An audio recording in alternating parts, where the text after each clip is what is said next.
Amém, irmãos? Espero que os irmãos estejam bem, tranquilos, em paz.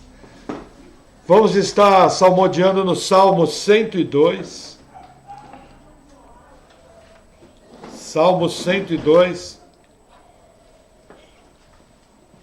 É uma oração de alguém aflito que está apresentando sua queixa perante de Deus.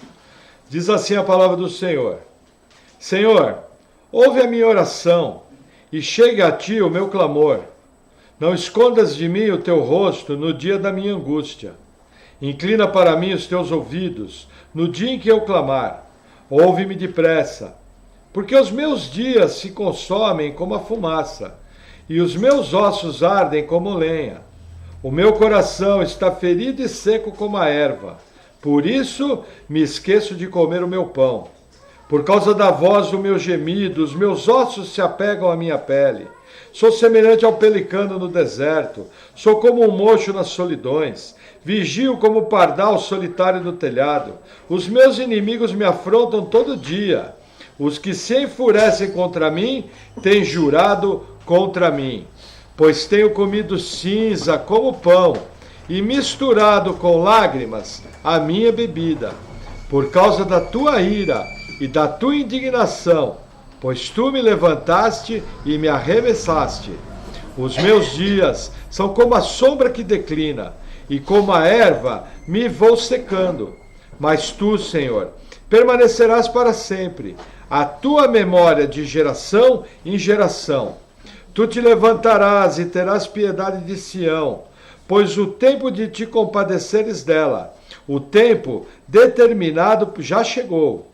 Porque os teus servos têm prazer nas tuas pedras, e se compadecem do seu pó. Então os gentios temerão o nome do Senhor, e todos os reis da terra a tua glória. Quando o Senhor edificar a Sião, aparecerá na sua glória. Ele atenderá à oração do desamparado, e não desprezará sua oração. Isso se escreverá para a geração futura, e o povo que se criar louvará o Senhor, pois olhou desde o alto para o seu santuário, olhou desde o alto do seu santuário, desde os céus o Senhor contemplou a terra, para ouvir o gemido dos presos, para soltar os sentenciados à morte, para anunciarem o nome do Senhor em Sião, e o seu louvor em Jerusalém. Quando os povos se ajuntarem e os reinos para servirem ao Senhor. Abateu a minha força no caminho, abreviou os meus dias. Dizia eu, meu Deus, não me leves no meio dos meus dias. Os teus anos são por todas as gerações. Desde a antiguidade fundaste a terra, e os céus são obra das tuas mãos. Eles perecerão, mas tu permanecerás. Todos eles se envelhecerão como um vestido, como roupa os mudarás, e ficarão mudados. Porém tu és o mesmo, e os teus anos nunca terão fim. Os filhos dos teus servos continuarão, e a sua semente ficará firmada perante ti. Até aqui. Vamos orar. Senhor, obrigado porque tu és o Deus Todo-Poderoso, aquele que nos amou quando estávamos perdidos e nos deu de presente uma eternidade juntamente contigo. Senhor, o Senhor conhece nossas lutas, o Senhor conhece nossas dificuldades, os nossos sentimentos, e que muitas vezes, na nossa pequenez, nós não conseguimos ver a tua mão diante de tantos problemas. Mas nós sabemos pela tua palavra que tu estás conosco. Tu és aquele que levanta o abatido. Tu és aquele que guarda os teus filhos. Senhor, que nós possamos sempre estarmos sendo alimentados por ti, sustentados pelo teu poder. E através disso, Senhor, sempre age em nossa boca uma palavra de louvor a ti, de engrandecimento ao Deus Todo-Poderoso. No nome de Jesus, amém. Amém, irmãos? Vamos abrir no Salmo, no Gênesis capítulo 37. Gênesis 37. Esse capítulo tão importante. Acabamos a nossa epopeia em Mateus 24 e 25. Exigiu bastante de nós. mas eu creio que os irmãos como eu aprenderam bastante coisa. Gênesis 37 diz assim: e Jacó habitou na terra das peregrinações de seu pai, na terra de Canaã. Até aqui. Vamos orar pela palavra. Senhor, eu oro por essa palavra, oro pedindo em nome de Jesus, primeiramente, que o Senhor venha me capacitando a transmitir essa palavra com graça, de maneira bíblica, que eu possa ser um instrumento nas tuas mãos para a edificação da vida da tua igreja. E peço também, Senhor, que o Senhor venha com o teu poder, dando entendimento da palavra e sabedoria para a tua igreja. Que nós possamos aprender de ti nessa noite, no nome de Jesus. Amém. Amém, irmãos. Veja, nós fechamos, só para relembrar os irmãos, o capítulo 36 do Gênesis vai nos contar o destino de Esaú. Então vai mostrar toda a genealogia, a fundação do país chamado Edom, a linhagem de chefes, a linhagem de reis, a linhagem de príncipes. Muita gente conhecida. Edom se tornou um país poderoso antes de Israel. Porém, ele foi um país que veio a desaparecer. E o que nós aprendemos juntos sobre a questão de Esaú? Esaú deliberadamente se afasta do local da bênção de Deus, porque a ordem, tanto para Abraão, como para Isaac, como para Jacó, e em consequência também Esaú, que era da família, era permanecer na terra de Canaã. Deliberadamente, Esaú sai. Do ponto de vista humano, Esaú foi um sucesso, porque ele foi alguém que viveu pela espada, eles conquistaram muitas terras. Para vocês terem uma ideia, eles derrotaram gigantes, coisa que os israelitas só iriam fazer aproximadamente 600 anos depois. Aliás, entre 400 e 600 anos depois. Então, assim, do ponto de vista humano, você vê muito sucesso em Esaú. Mas a sua genealogia nos mostra o quê? O destino de alguém que se aparta de Deus. A vida se transforma em algo árido, é só fazer coisas, é só bens materiais, só coisas materiais. Longe daquele destino maravilhoso que Deus tem para os seus filhos. E aí a Bíblia fecha, ela vai falar muito pouco de Esaú a partir daqui. E ela vira o foco completamente para Jacó, que foi chamado Israel. Relembrando, Jacó foi peregrino junto à casa do seu tio Labão, onde ele teve duas mulheres, Lia e Raquel, teve duas concubinas, Zilpa e Bila. Aí teve os 12 filhos. Nessa narrativa aqui, apenas 11 tinham nascido. Benjamim, o último filho, ainda não tinha nascido, que foi o filho o qual Raquel morreu no parto. E aí o que acontece? Ao contrário de Esaú, a Bíblia está nos mostrando a obediência de Jacó. Alguém que com todos os seus defeitos, com todas as suas falhas, com todas as suas dificuldades, resolveu andar com Deus. Então, o escritor do Gênesis, que foi Moisés, é extremamente habilidoso. Ele, inspirado por Deus, ele colocou cada coisa no seu lugar. É gritante aqui. Mostrou de um lado o destino dos ímpios, e agora está nos mostrando o destino de alguém que serve a Deus. Agora, o interessante nesse capítulo é que esse capítulo vai expor uma série de defeitos, e defeitos graves, que a família de Jacó tinha. Na verdade, quando eu vejo esse capítulo, eu vejo a minha vida e vejo a sua vida. O Deus que pega pessoas com histórias completamente diferentes, o Deus que pega pessoas com a vida pitimbada, gente com a história, inclusive, muito pior do que a nossa. Gente que sofreu coisas horríveis na infância, sofreu coisas horríveis na vida delas.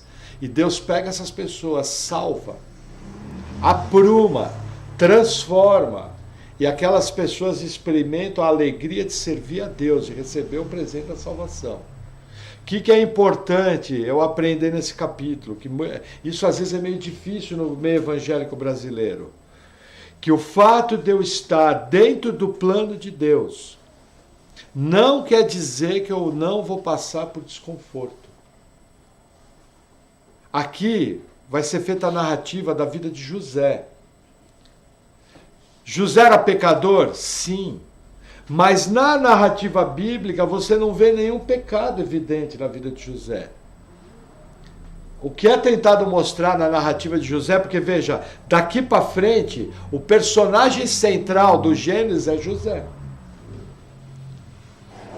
E veja, ele tem papel preponderante na formação do povo de Israel. É através de José que o povo de Israel vai para o Egito.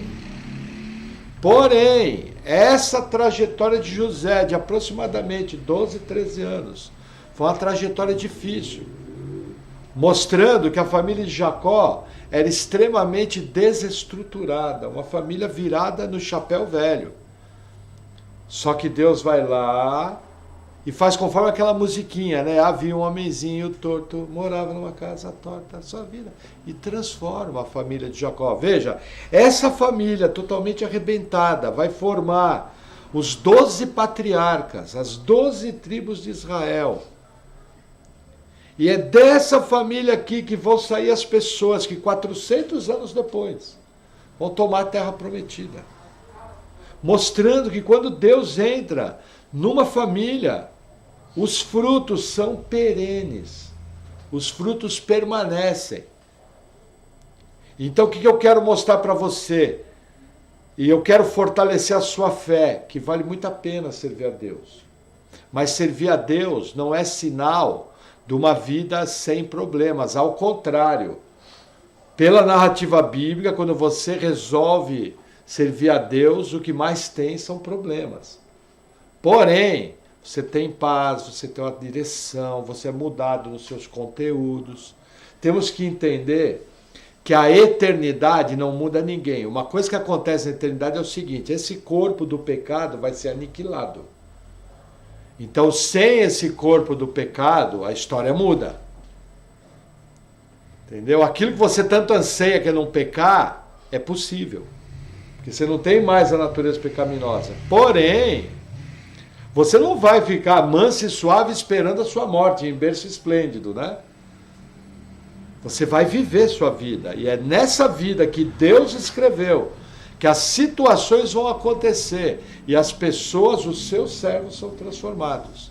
Então o que eu pretendo com essa palavra? Eu pretendo mostrar para a igreja que a vida cristã muitas vezes não é um mar de rosas. Mas o fato de você estar tendo um problema, não adianta ficar com esse jargão evangélico, tá amarrado, tá solto, isso aí não funciona.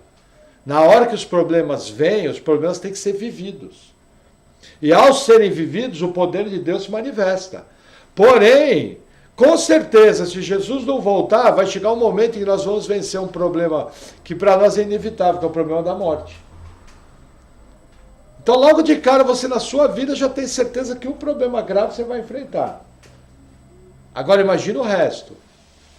Se você percebe que Deus está no controle, se você entende pela Bíblia que Deus já escreveu a sua vida, todas as circunstâncias só acontecem por determinação de Deus.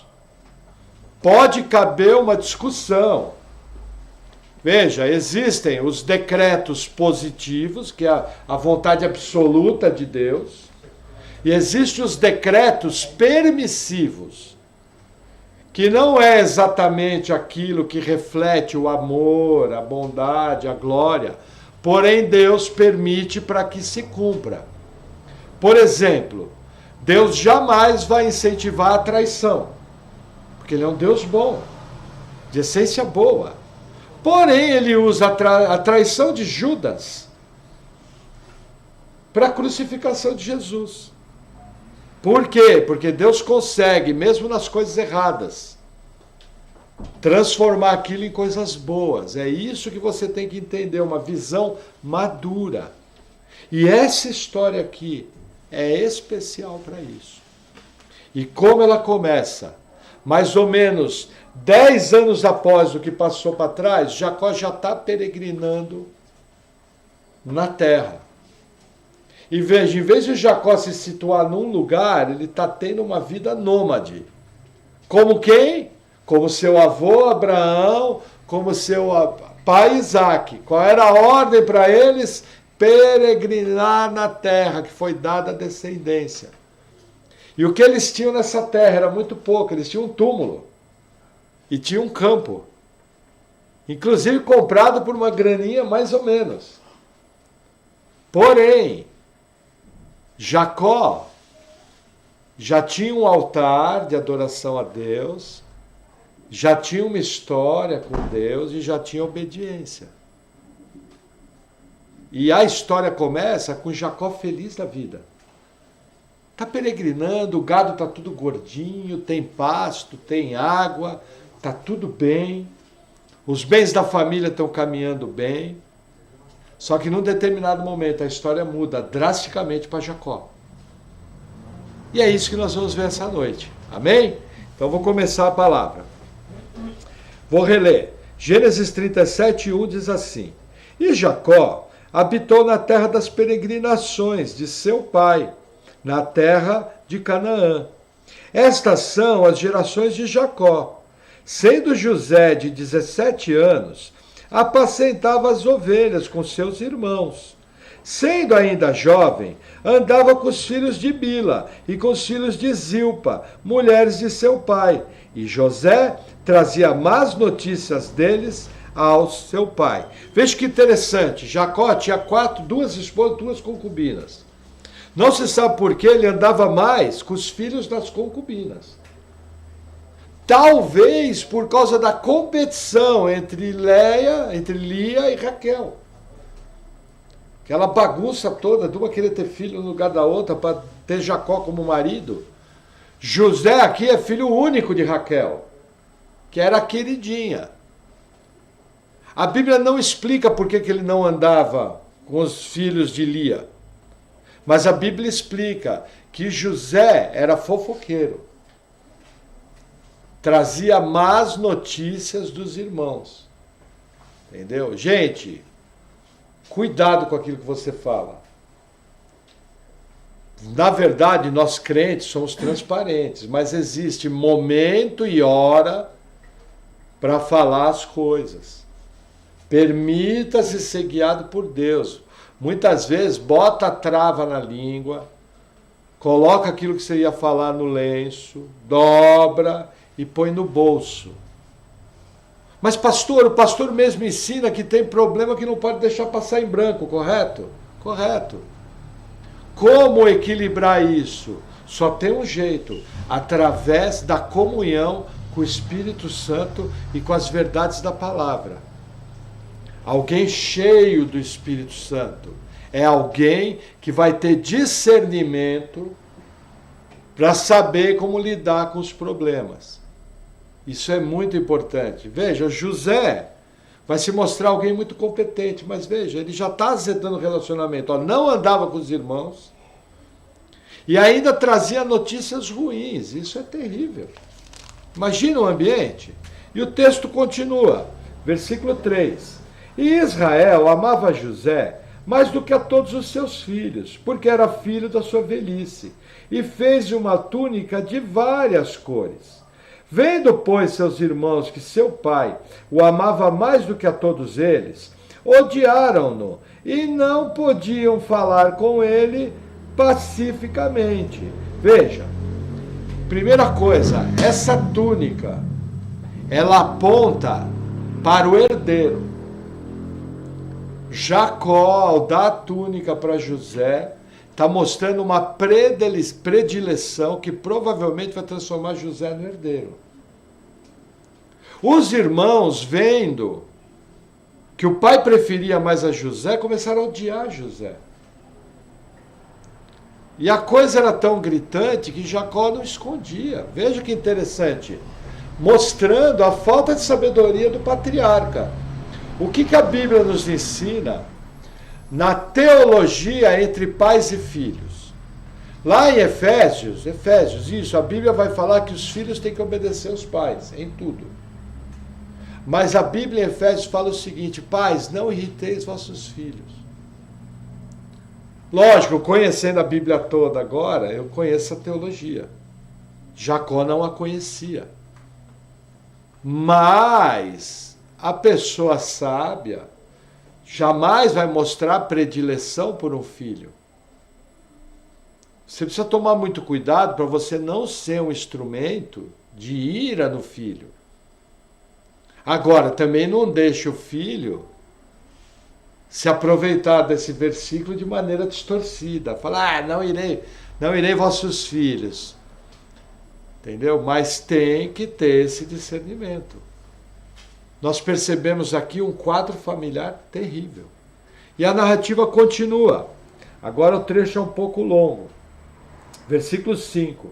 Teve José um sonho, que contou a seus irmãos. Por isso o odiaram ainda mais. E disse-lhes: ouvi, peço-vos este sonho que tenho sonhado. Eis que estávamos atando molhos no meio do campo. E eis que o meu molho se levantava, e também ficava em pé. E eis que os vossos molhos o rodeavam, e se inclinavam ao meu molho. Então lhe disseram seus irmãos: tu, pois, deveras reinarás sobre nós? Tu deveras terás domínio sobre nós? Por isso, ainda mais o odiavam, por seus sonhos e por suas palavras. E teve José outro sonho, e o contou a seus irmãos e disse: eis que tive ainda outro sonho, e eis que o sol e a lua e 11 estrelas se inclinavam a mim. E contando ao seu pai e a seus irmãos, repreendeu o seu pai e disse-lhe: que sonho é esse que tiveste? Porventura viremos eu e tua mãe e teus irmãos a inclinar-vos perante ti em terra? Seus irmãos, pois, o invejavam. Seu pai, porém, guardava esse negócio no seu coração. O que acontece? Naquela época, veja, eles não tinham o Espírito Santo como nós temos. Então eu preciso tomar muito cuidado sobre a questão de sonhos. A última passagem do Novo Testamento que fala sobre sonhos na igreja, ela aparece na fundação da igreja. Quando Pedro faz uso da profecia de Joel e fala o seguinte: os mais jovens terão sonhos e os mais velhos profetizarão. Nós sabemos que a profecia de Joel se cumpriu parcialmente. Só que é muito problemático eu dizer que Deus fala diretamente por sonhos. Por quê? Primeiro, porque eu tenho a Bíblia escrita. Segundo, porque eu tenho a pregação na igreja escrita. Terceiro, porque eu tenho o aconselhamento pastoral. Agora, o que nós entendemos? Deus é soberano. Se ele se comunicou no passado por forma de sonhos, de maneira extraordinária, ele pode, hora ou outra, se comunicar através de um sonho. Principalmente num assunto onde a Escritura não trata. Mas eu tenho que entender que isso é extraordinário. Eu tenho que tomar muito cuidado sobre essa questão da teologia dos sonhos. Por quê? Na igreja brasileira, principalmente por ser uma igreja carismática, que dá muito valor aos dons, é o festival dos sonhos, é algo hollywoodiano. É sonho para todo lado. Por exemplo, Deus já se comunicou comigo através de sonho, mas foi de maneira precisa, eu não tinha dúvida nenhuma.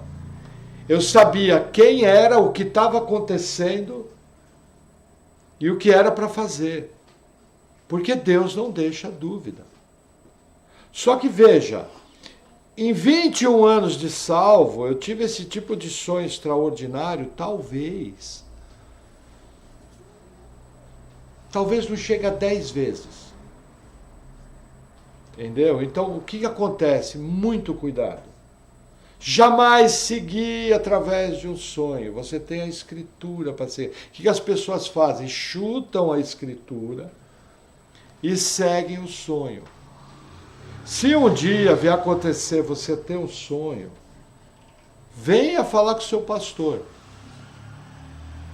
Por exemplo, outro dia falando com o irmão teve um sonho muito bacana. Aí ele chegou para mim e falou, pastor, o que é isso? Eu falei, para mim não é nada, porque você está me perguntando o significado. Já não é nada. Vocês concordam que se Deus vai fazer algo de maneira extraordinária, Deus, Criador do Universo, é competente para se comunicar de uma maneira que você entenda? Tem muitos sonhos, gente, que é porque você comeu jaca com melancia e feijoada às 11 da noite. Tem muitos sonhos que você teve que é por causa de coisas que você viu no seu dia a dia, ficaram gravadas. Entendeu? Então, os sonhos, eles são acessório, para ser olhado com o maior cuidado. Para você ter uma ideia, algumas igrejas históricas sequer aceitam sonhos. Eu até entendo a postura delas. Agora, eu não posso negar o que já aconteceu comigo, mas eu preciso colocar a minha vida e colocar a vida de vocês numa posição segura. E a posição segura é o que Deus tinha que falar conosco, já falou através da Bíblia. Porém, Ele é soberano e Ele o pode fazer de maneira extraordinária quando necessário. Mesmo assim, tem que ser checado, avaliado, conversado com o pastor. Tem que haver toda uma série de coisas, tem que ter uma base bíblica. Aí você pode fechar, olha, não, parece que Deus falou comigo. Mas perceberam a minha frase, né? Parece. Então assim, vamos olhar isso com cuidado. Já vi Deus fazer coisas extraordinárias, mas um crente não pode se guiar pelo extraordinário. O crente tem que se guiar pelo ordinário, que é a palavra. Agora, esses dois sonhos de José são certeiros. Deus está dando um aviso para José e para sua família do que vai acontecer. Porém, a maneira que José fala... Veja, todo mundo odeia o cara. E aí o cara tem um sonho e fala, vou mandar em todo mundo, até no pai e na mãe. Vocês imaginam a encrenca? Gente, vou falar uma coisa para vocês. Muito cuidado quando você fala dos seus anseios e dos seus planos para determinadas pessoas. Existem pessoas que são invejosas. O que é o invejoso? O invejoso, além dele querer o que você tem, ele não quer que você prospere. Existem coisas que você precisa aprender a colocar uma trava na boca. Porque se você falar coisas de uma maneira errada, você vai ter problema. Inclusive pessoas vão te desacreditar. Tenha muito discernimento. Nós temos círculos de amizade, nós temos pessoas de extrema confiança nossa. Nós temos pessoas onde o relacionamento já é um pouquinho mais distante. E nós temos alguns que são colegas. Até dentro da igreja. Gente, na igreja tem joio. Na igreja tem pessoas não salvas. Então você precisa ter muito discernimento quando você abre o seu coração e compartilha determinadas coisas. Você tem que fazer isso com pessoas que vão vibrar com você, que vão orar por você, que vão ficar extremamente felizes quando coisas boas acontecerem. Então tenha sabedoria. Boca fechada não entra mosquito. José poderia ter evitado muitos problemas se tivesse ficado mais quieto. E foram 2 eventos. Uma coisa séria, num deles envolvendo o pai e a mãe. E o ódio dos irmãos crescia. Dessa maneira, José só aumentava o ódio dos irmãos. A família ficando cada vez mais desestruturada, a família maluca. As mulheres não se entendiam, as esposas não se entendiam, os filhos tinham inveja, tudo virado no chapéu velho. E aí o texto continua, versículo 12. E os seus irmãos foram apacentar o rebanho de seu pai, junto de Siquém. Disse, pois, Israel a José, não apacentam os teus irmãos junto a Siquém? Vem e enviar-te-ei a eles. E ele respondeu, eis-me aqui. O que acontece? Eu comentei já com vocês, Siquém foi o local da chacina, onde todos os homens da cidade foram mortos porque Diná, irmã deles, foi violentada. E eles mataram todo mundo. Agora, como são ousados, nós não podemos ver, nós temos que entender. Os irmãos de José são ousados. Aonde que eles foram pastorear o rebanho? Bem na barba do lugar onde eles tinham matado todo mundo. Gente, esse povo se garantia. Nós não estamos falando de qualquer um. Veja, esses irmãos aqui, 2 deles, provavelmente com um grupo de homens, entraram numa cidade e dizimaram. Você pode falar, mas eles estavam doentes. Mas quando o camarada está lutando por sua vida, não é bem assim. Então esses camaradas aqui, os irmãos de José, eram casca grossa. Sabe aquelas famílias que você olha, filho, não se mete com aqueles caras. Senão você vai estar problema. Todo bairro normalmente é uma família casca grossa. Você toma cuidado. Se você não quer ter problema, você procura estar bem com os caras. Me parece que até um certo grau, os irmãos de José eram esse tipo de homem, não tinham medo, eram homens destemidos. Viajaram 80 quilômetros aqui para essa região. Curiosamente, José começa a mostrar qualidades. Assim que o pai fala, te enviarei a teus irmãos, ele fala, eis-me aqui. Aí o que ele vai fazer? Vai pegar um helicóptero e ir para Siquém? Não, ele vai andar a pé, 80 quilômetros. Em terreno pedregoso, em terreno seco, sem bota de trilha, sem nada para ajudar. Então você vê também que José era do mesmo naipe também, era uma marca familiar. Eles eram homens, assim, aqueles homens grosseiros, grosseiros que eu digo no trato. Gente forte, acostumada com a vida no campo, acostumada com a vida no rebanho. Gente que tinha couro. Os patriarcas eram esse tipo de homem. E José, mesmo sendo filhinho do papai, com a sua túnica colorida, ele encara uma viagem de 80 quilômetros numa boa. Mostrando que ele era feito, como se diz hoje, ele era feito do mesmo material. E aí a narrativa continua. Versículo 14. E ele lhe disse, Jacó falando, ora, vai e vê como estão teus irmãos, e como está o rebanho, e traze-me resposta. Assim o enviou do vale de Hebrom, e foi a Siquém. E achou um homem, porque eis que andava errante pelo campo, e perguntou-lhe o homem, dizendo, que procuras? Ele disse, procuro meus irmãos, dize-me, peço-te, onde eles apacentam? E disse aquele homem, foram-se daqui, porque ouvi-os dizer, vamos a Dotã. José, pois, seguiu atrás de seus irmãos, e achou-os em Dotã. Veja que interessante. José chega num local deserto, procura pelos irmãos, não encontra. O que Deus faz? Providencia um homem para mostrar para onde foram os irmãos.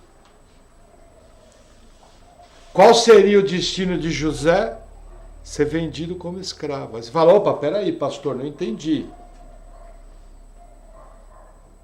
A providência de Deus não é apenas para coisas boas. A providência de Deus não é apenas para evitar você de andar numa rua e ser assaltado. Esse texto mostra que Deus colocou aquele homem para dirigir José a Dotã, porque ele não sabia.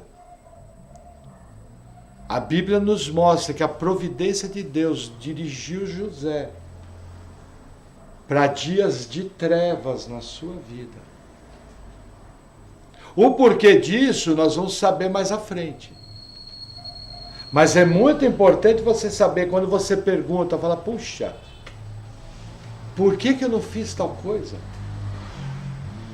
E aí você fica se culpando, lógico, você tem sua responsabilidade. Mas você tem que entender que a providência de Deus age.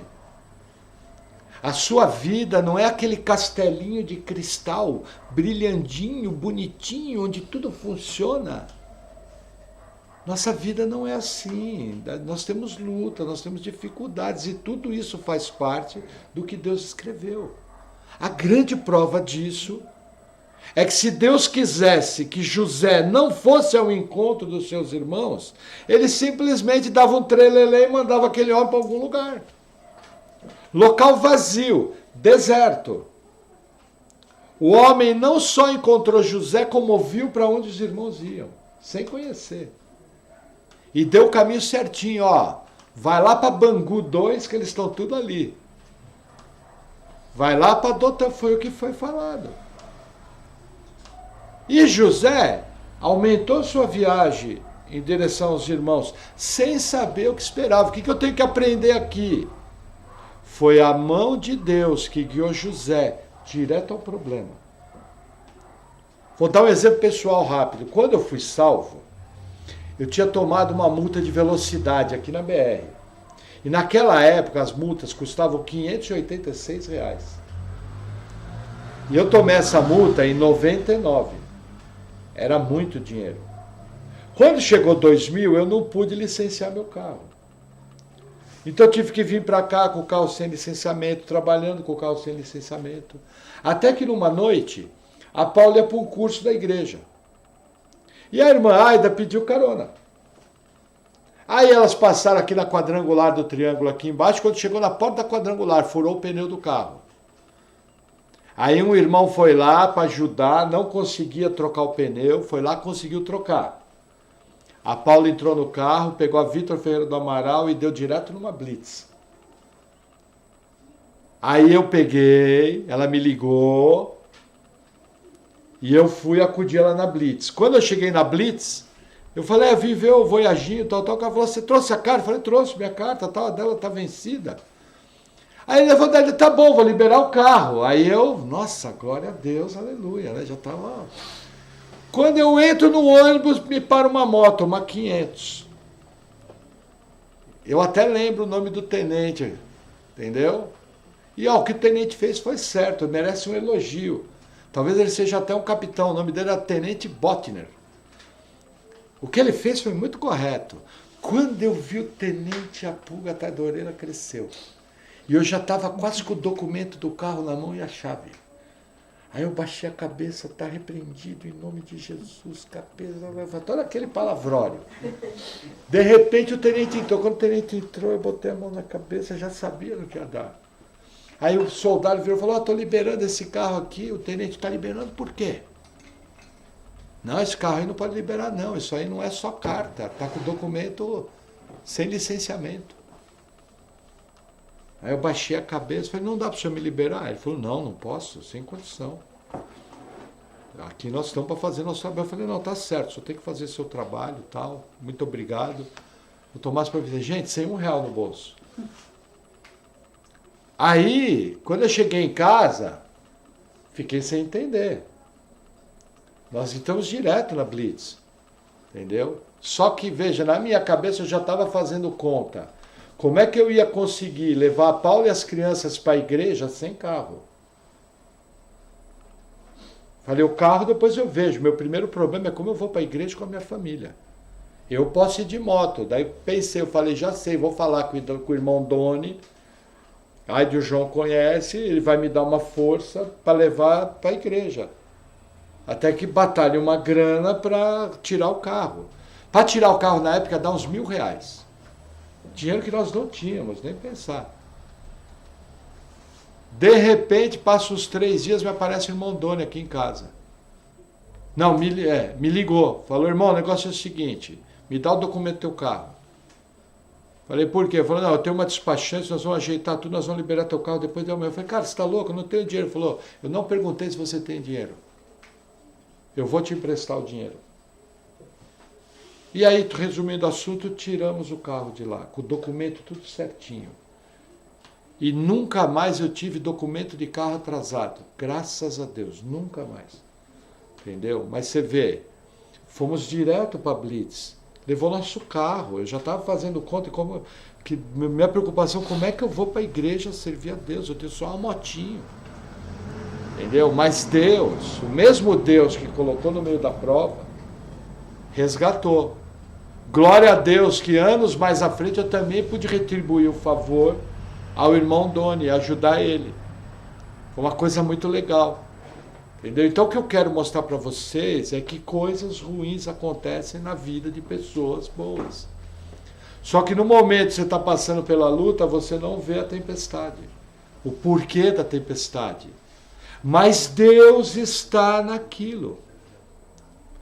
Paulo foi para Jerusalém, foi avisado, ele foi para ser preso. Todos os apóstolos morreram martirizados, só João que não. Quem decretou isso? Deus. É algo que nós precisamos entender. Isso vai nos ajudar quando os problemas vierem, porque eu não vou mudar a oração assim falando, Deus, que negócio é esse? Não. A minha oração vai ser o seguinte: Senhor, o que o Senhor quer me ensinar através disso? O que o Senhor quer produzir através disso?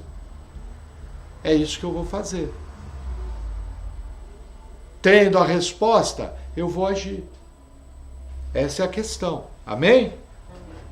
Deixa eu pegar um gole de água aqui. Me serve aqui um copo d'água, Júlio, por favor. Vou seguir na leitura. Versículo 18. E viram-no de longe os seus irmãos, né? E antes que chegasse a eles, conspiraram contra ele para o matarem. E disseram um ao outro: eis aí, vem o sonhador mor. Vinde, pois, agora e matemo-lo, e lancemo-lo numa dessas covas. E diremos: uma fera o comeu, e veremos que será dos seus sonhos. Veja que interessante. Aqui surge a figura dos matadores de sonhos. Gente, quando a pessoa está debaixo de influência maligna, o trabalho dela é destruir sonho. O trabalho dela é destruir os projetos de Deus. O mal só trabalha para isso. Veja que irmão legal. Olharam para ele, falaram: vamos matar e jogar na cova, e vamos ver se ele vai sonhar, se vai dominar sobre a gente. Gente finíssima. Quem tem um irmão desse não precisa de mais nada. Só que aí o que acontece? Versículo 22. Também lhes disse Rubem: não derrameis sangue, lançai-o nessa cova que está no deserto, e não lanceis mãos dele. Isso disse para livrá-lo das mãos deles e para torná-lo ao seu pai. Gente, o que acontece? Primeira coisa, no mundo antigo se tinha consciência de que não podia derramar sangue humano. Quando Noé saiu da arca, Deus falou o seguinte, na aliança noética, que ele iria, entre outras coisas, que ele iria requerer o sangue de quem derramasse o sangue. Aí o que acontece? Na lei de Moisés, o homicídio vai ser condenado. Na própria lei de Moisés aparece a figura do vingador de sangue, que tinha o direito de ir lá e vingar o sangue do seu irmão. Aí o crente vai falar: pastor, mas isso é a antiga aliança, né? Esse aí é o Deus da antiga aliança. Jesus nunca falou em pena de morte. Não é isso que a gente ouve por aí? Gente, Romanos 13, versículo 4, o apóstolo Paulo, inspirado pelo Espírito Santo, fala o seguinte, que a autoridade traz a espada, a execução, porque ela é confirmada por Deus. A Bíblia tem toda uma teologia que avaliza e incentiva a pena de morte nos casos descritos na Bíblia. Aí você vai falar: mas pastor, e o não matarás? O não matarás da Bíblia é exatamente sobre esse assunto. Não matarás ali, o verbo hebraico é não cometerás homicídio. Mas a própria lei fala que se eu matar em legítima defesa, eu estou limpo. Só que a própria lei de Moisés começa a falar que se eu matar sem motivo, eu sou réu de morte. Lógico, eu não vou entrar aqui na discussão, que tem toda essa parte. Mas a Bíblia autoriza a pena de morte. E Paulo fala numa boa, olha, a autoridade, inclusive, é mão de Deus para manter a ordem. Então, a pena de morte, se aplicada de maneira justa, ela é avalizada pela Bíblia. Lógico que hoje em dia você tem uma série de ferramentas, uma série de coisas, tem uma série de questões. Agora, o que eu quero mostrar para vocês é o seguinte: Rubem tinha entendimento que não podia derramar o sangue do seu irmão. E esse entendimento veio lá do Gênesis. E também Rubem, além de não querer derramar o sangue do irmão, ele queria restituir o rapaz ao pai. Então é uma coisa bem interessante aqui. Você percebe Rubem fazendo o papel do filho mais velho. Inclusive, abrindo um parêntese, para continuar no pensamento, gente, Davi teve que matar um monte de gente nas guerras. Os juízes tiveram que matar um monte de gente nas guerras. Então nós temos que entender que muitas vezes para a justiça ser estabelecida, infelizmente acontece morte. Para que haja justiça. Esse é o caminho. Porque tem pessoas que só foram removidas através de guerra. Agora, Rubem aqui, vendo a intenção dos irmãos, já chama atenção, ó, não vamos derramar sangue. Inclusive, quer ver, eu anotei um versículo, olha que interessante o coração de Rubem. Gênesis 42. Versículo 22. Qual é a cena aqui? Vários anos depois, os irmãos de José encontram a José sem saber que ele era José. E aí começa uma discussão entre eles. E Rubem fala isso. Gênesis 42, 22. Não, vamos lá. Gênesis 42, 21. Então disseram uns aos outros: na verdade, somos culpados acerca de nosso irmão, pois vimos a angústia da sua alma, quando nos rogava. Nós, porém, não ouvimos. Por isso vem sobre nós essa angústia. E Rubem respondeu-lhes dizendo: não vou lhe dizia eu, não pequeis contra o menino, mas não ouvistes. E vedes aqui, o seu sangue também é requerido. Vamos voltar em Gênesis 37. Quer dizer, Rubem tinha entendimento. O que mostra que os princípios bíblicos foram ensinados após o dilúvio. Falar uma coisa para vocês, a aliança de Noé é uma aliança incondicional. Vários princípios contidos na aliança de Noé valem até hoje. E eu creio que é esse aqui. Entendeu? É daqui que surgiu o não matarás, é daqui que surgiu o não cometeis homicídio. Porém, o contrário feito de maneira justa também é verdadeiro. Percebe esse doce equilíbrio da Bíblia? Nós sabemos que... Já pensou se a Segunda Guerra Mundial tivesse ter sido vencida com pombinhas? O desembarque no dia D. Eles chegavam nas praias da Normandia e os soldados desciam com pétalas de rosas. E soltavam pombinhas em direção aos alemães. Era isso que ia acontecer?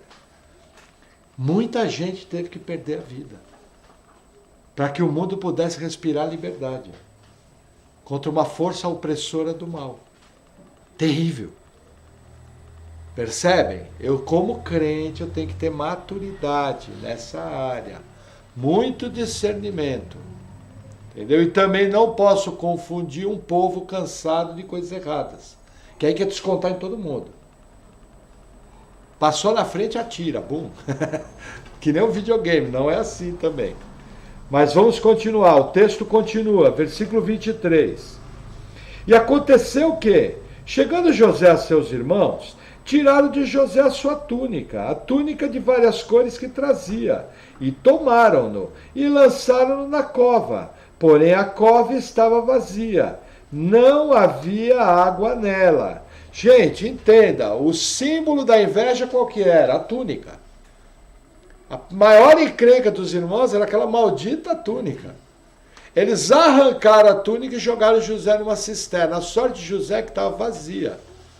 Senão, provavelmente ele ia morrer de hipotermia ou afogado. Porque deserto de dia é 40 graus, mas à noite zero. E na água eu perco temperatura 25 vezes mais rápido que para o ar. Na primeira noite José morria de hipotermia. Não ia passar, impossível, do ponto de vista natural. Mas os irmãos, numa frieza, porque olha o que eles vão fazer depois de jogar o irmão na cisterna. Versículo 25. Depois assentaram-se a comer pão, e levantaram seus olhos e olharam, e eis que uma companhia de ismaelitas vinha de Gileade, e seus camelos traziam especiarias e bálsamo e mirra, e iam levá-los ao Egito. Então, deixa eu traçar o quadro primeiro. Novamente a gente vê a providência de Deus. Ali na região de Dotã, havia uma rota comercial entre Damasco, capital da Síria, no norte, que passava por todo o Oriente Médio em direção ao Egito. Esses ismaelitas eram descendentes de Abraão também. Porém, eles eram comerciantes nômades. Novamente, a providência de Deus. Só que aqui a gente vê, na verdade, um livramento. O que os irmãos queriam? Matar. O que Rubem queria? Livrar o irmão. Agora a pergunta é, o que Deus queria? Colocar José no Egito. Era isso que Deus queria. E aí o que Deus usa? Eu pergunto, Deus pode ser autor do mal? Não, a Bíblia fala que Deus é totalmente bom. Nele não habita treva nenhuma. Aí eu pergunto, como que um Deus totalmente bom vai conseguir realizar um mal do tamanho desse, que é os irmãos vendendo José? Simples, usando a natureza pecaminosa dos irmãos. Deus só fez isso, tirou a mão. Quando tirou a mão, entregou os irmãos aos próprios desejos. E aí o que eles fizeram, olha o que diz o versículo 26. Então Judá disse aos seus irmãos, que proveito haverá que matemos o nosso irmão e escondamos o seu sangue? Vinde e vendamo-lo a esses ismaelitas, e não seja a nossa mão sobre ele, porque é nosso irmão, nossa carne. E seus irmãos obedeceram. Passando, pois, os mercadores midianitas, tiraram e alçaram a José da cova, e venderam José por 20 moedas de prata aos ismaelitas, os quais levaram José ao Egito. Veja que interessante. Quantos irmãos tinham na família aqui? 11. Vendeu um, quanto fica? 10. 2 moedas de prata para cada um. Foi o preço que José foi vendido. E ainda Judá veio culpado. Não, vamos matar nada. Nosso irmão, vamos só vender. Ninguém escapava dos ismaelitas. Ninguém escapava. Mas a mão de Deus estava aqui.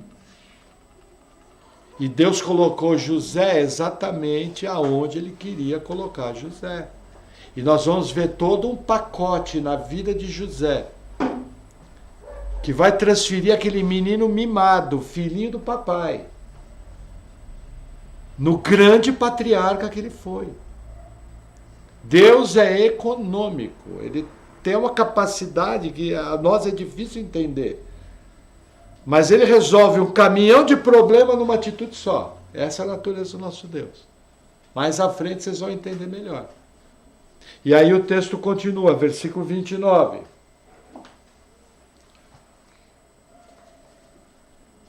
Voltando, pois, Rubem à cova, eis que José não estava na cova. Então rasgou as suas vestes e voltou a seus irmãos e disse: o menino não está, e eu aonde irei? Por quê? Porque quem ia ser cobrado era ele é o mais velho. Mostrando que Rubem não queria tocar no menino mesmo. Rubem errou quando se deitou com a concubina do seu pai, Bila. Por causa desse pecado, ele perdeu a primogenitura. Mas no caso de José, Rubem está de mão limpa. Agora, nós vamos ver mais à frente uma atitude que ele poderia ter tido. Nós vamos ver mais à frente. Aqui tem uma falha em Rubem. Aí o texto continua. Versículo 31. Então tomaram a túnica de José e mataram um cabrito e tingiram a túnica no sangue. E enviaram a túnica de várias cores, mandando levá-la a seu pai, e disseram: temos achado essa túnica. Conhece agora se essa será ou não a túnica do seu filho? E conheceu-a e disse: a túnica de meu filho, uma fera o comeu. Certamente José foi despedaçado. Gente, veja que interessante. Primeira pergunta. Eles mataram o cabrito. Eles jogaram a carne no lixo? Não. Fizeram churrasco, com certeza. E ó, para que vai jogar no lixo? Grana no bolso. O chato do irmão resolvido. Resolver o problema da herança. Novela mexicana. O que nós vamos fazer agora? Vamos fazer esse cabrito aqui para comemorar. Agora, veja que interessante.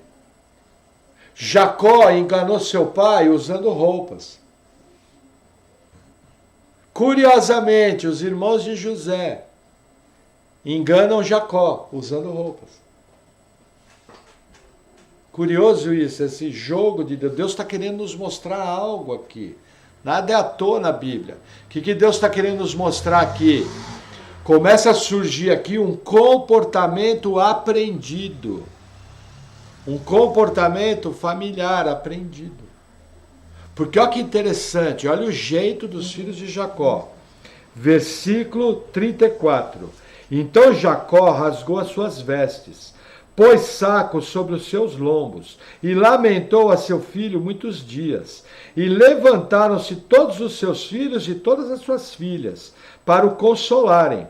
Recusou, porém, ser consolado, e disse: porquanto com choro hei de descer ao meu filho, até a sepultura. Assim o chorou seu pai. E os midianitas, que é os ismaelitas, né, são sinônimos, venderam-no no Egito a Potifar, oficial de Faraó, capitão da guarda. Veja que interessante, a frieza dos irmãos. Aqui eu creio que Rubem errou. Ele poderia chegar para o pai e falar: pai, mataram o menino, venderam para uma caravana de ismaelita que foi lá no Egito. O que Jacó ia fazer? Com certeza ia lá no Egito comprar o filho de volta. Só que Deus estava nesse negócio. Por motivos que a gente não sabe, Rubem manteve segredo. Mas a maldade dos irmãos enganando o pai é terrível. O que acontece aqui? Aqui tem algo importante. Hoje em dia, querem ensinar uma doutrina chamada doutrina da maldição hereditária. Eu já acreditei nisso. Até mais ou menos 7 anos atrás, eu achava que existia a maldição hereditária. Não de uma forma engessada. Não de uma forma em forma de lei. Até que eu comecei a ser confrontado, principalmente por palavras do reverendo Augusto Nicodemos, do Marcos Granconato. E começaram a mostrar na Bíblia que não existe tal conceito de maldição hereditária. Isso não existe na Bíblia. Na Bíblia existe uma passagem em Ezequiel que fala o seguinte: o filho não responderá pelo pecado do pai, o pai não responderá pelo pecado do filho. A alma que pecar, essa morrerá. E aí tem toda uma explicação teológica que eu não vou fazer agora. Agora, os que defendem a maldição hereditária querem usar essa passagem falando: ó, tá vendo? Jacó enganou seu pai mentindo. Seus filhos, por causa da maldição hereditária, enganaram seu pai. Falar isso é fácil. Agora, vamos analisar do ponto de vista bíblico e natural. Se eu vivo numa casa onde só dá briga, onde tem uma mulher brigando com a outra para ser a principal, onde tem uma mulher vendendo a outra para passar a noite com o marido, onde tem um monte de gente se desentendendo. Concordo que, na verdade, os filhos de Jacó tiveram um comportamento aprendido. Veja, eu saí dessa interpretação simples e pegar um texto onde a palavra maldição não é citada. O que é citado aqui no texto?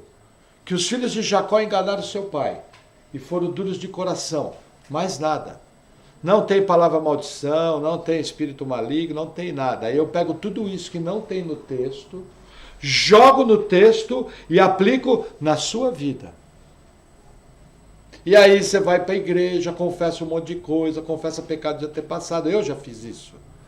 Confessa que chutou o cachorro, que espirrou do lado da cobra, que xingou o papagaio. E aí, sua vida não muda, continua a mesma coisa. Segunda-feira vai ter que sair para trabalhar, você vai ter que sair para ralar, ganhar seu dinheiro. O que muda a sua vida é conhecer a Deus. O que muda a sua vida é ter um caráter transformado. O que muda a sua vida é andar com o Senhor. Não é uma oração de benzimento. Como é que eu orava? Senhor, agora em nome de Jesus, nós oramos pedindo perdão do pecado dos nossos antepassados. E eu oro pedindo, Senhor, que o Senhor venha quebrando toda e qualquer maldição hereditária que veio sobre essa vida. Senhor, que o Senhor venha trazendo bênçãos. E nós saímos da sala de ministração alegres. Só que nada acontecia depois. Eu lembro que uma vez eu fui fazer uma quebra de maldição hereditária de uma síndrome de bancarrota, que era o quê? Pessoas que iam bem e de repente quebravam financeiramente. Isso já aconteceu na minha vida, tinha acontecido na minha vida 3 vezes. E eu acreditei que aquela maldição tinha sido quebrada, até o dia que eu entendi o seguinte, que eu tinha que deixar de ser nó cego, burro e incompetente. E começar a seguir o princípio bíblico de cuidar bem do dinheiro. Engraçado, quando eu comecei a seguir a Bíblia, sumiu tudo, minha vida só melhorou. Agora eu pergunto, o que é mais fácil? Eu trago você para uma igreja que gera todo um ambiente, gera toda uma pressão psicológica, faço uma oração, coisa mais linda com fundo musical, e você sai juntamente comigo enganado. Só que você sai achando que está indo tudo bem. Aí você, sem saber, já está praticando algumas verdades bíblicas. E quando eu pratico verdade bíblica, coisa boa vem. Agora, esse é um caminho fácil. Aí você vai falando, nossa, foi uma bênção.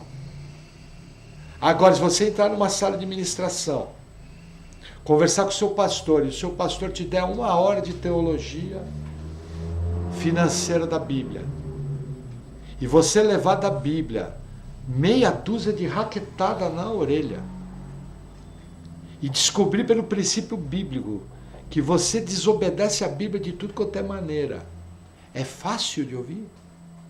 E aí no final da ministração, o pastor fala o seguinte, irmão, agora nós vamos orar. Nós vamos orar para Deus te capacitar, transformar, e para você conseguir cumprir todo o projeto de restauração que você tem que cumprir.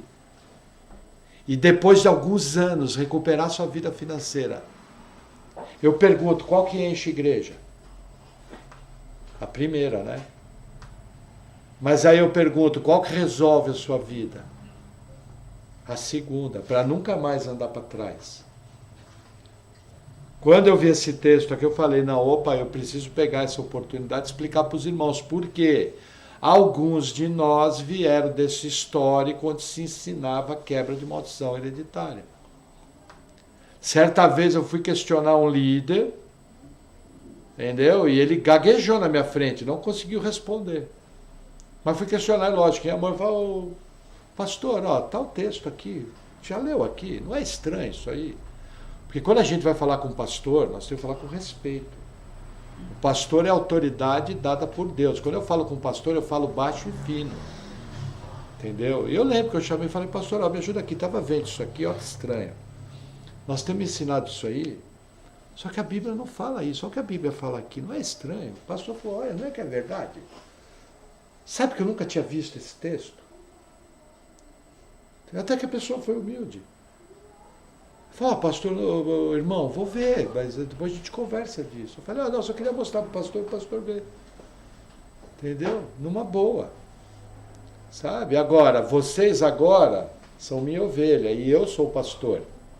E o mais importante da sua vida é o seguinte, é aprender o que nós estamos aprendendo essa noite. Na vida acontecem coisas difíceis. Não tem essa de maldição hereditária. Já pensou José quebrando maldição hereditária? José precisava ser transformado num homem.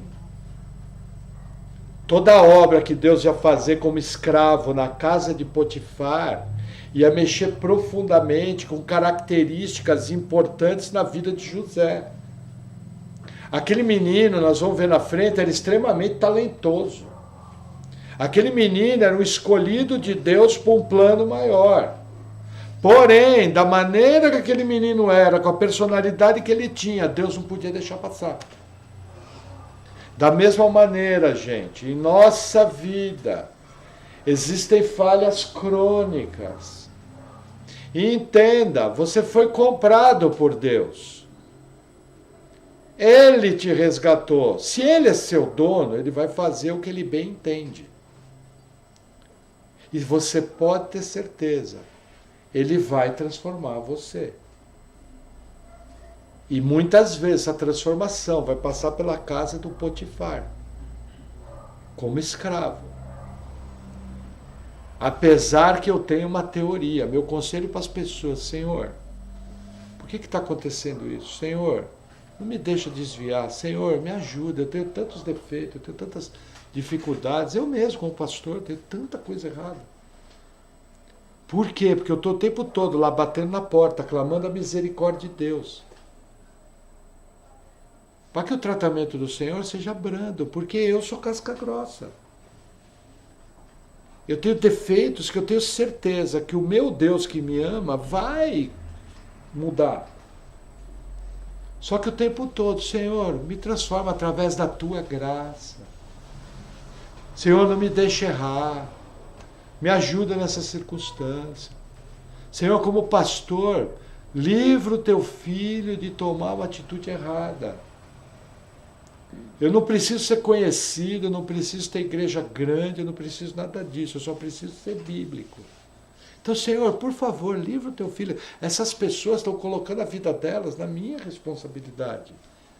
É algo muito sério, são teus filhos. E eu vou dar conta da vida de vocês. Na hora de responder, Deus vai botar a mão no seu peito, você chegar e falar: não, mas o pastor... Shhh. Conversa aqui com o presbítero. Aí só dá o irmão Maurício. Deixa pra lá. Percebe? Agora veja. Eu vou responder como pastor, como chefe de família, como marido, como pai. A diferença minha para vocês é que vocês não são pastores. Mas o resto vocês vão responder tudo igual. Concorda que é muito importante que quando vem as lutas, quando vem as dificuldades, eu tenho essa postura mental correta e já buscar de maneira humilde a Deus: Senhor, o que o Senhor quer fazer na minha vida através dessa luta? O que o Senhor quer trazer, produzir em mim através disso? Senhor, o Senhor sabe que eu sou cego. Aí eu não vou falar eu sou burro, que eu oro assim, mas vocês não são burros, eu sou.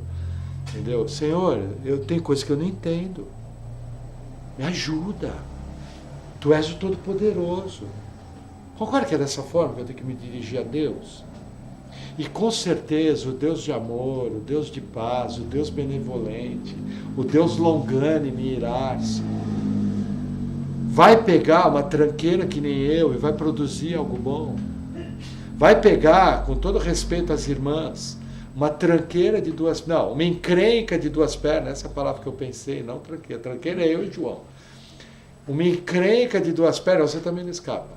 Uma encrenca de duas pernas e vai transformar num homem, numa mulher de Deus. Para quando você chegar no final da vida, você está em paz. Aquele sentido de obrigação cumprida. Aquele sentido que valeu a pena.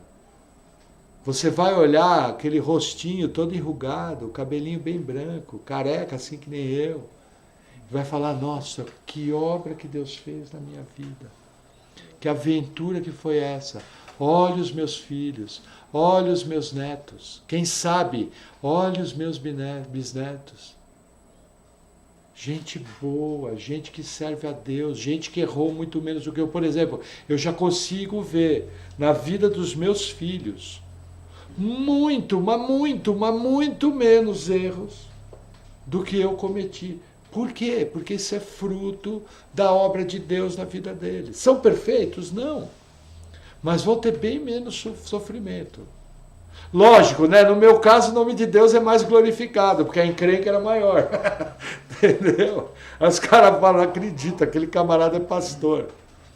Outro dia encontrei uma cliente que eu não via há 21 anos. Não, 23 anos eu não via. Aí agora voltou a ser minha cliente. Quando eu falei que eu era pastor de uma pequena igreja, vocês tinham que ver a cara dela. Você? Oh, que legal, mas eu entendi o que legal. Entendeu? Mas essa é a obra de Deus. O que eu sempre tenho que lembrar? Por mais difíceis que sejam as situações, de maneira nenhuma, isso não quer dizer, isso quer dizer que Deus não está comigo.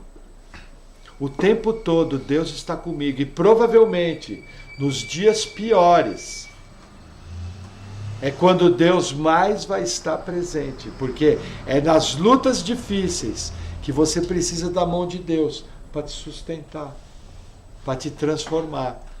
Por isso que Paulo fala, prossigo para o alvo, para a soberana vocação que está em Cristo Jesus. Amém? Amém. Vamos orar?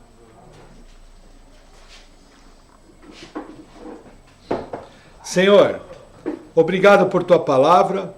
Eu oro em nome de Jesus te agradecendo e oro dizendo, Senhor, que o Senhor venha trabalhando conosco, que o Senhor venha nos capacitando, nos dando graça, sabedoria, força para enfrentar os problemas, que nós possamos amadurecer, crescermos em fé, crescermos no conhecimento do Senhor e, Senhor, estarmos passando nos tratamentos dados por Ti, que nós possamos estar debaixo da Tua guarda, estar debaixo do Teu amor e sendo consolados de todas as coisas.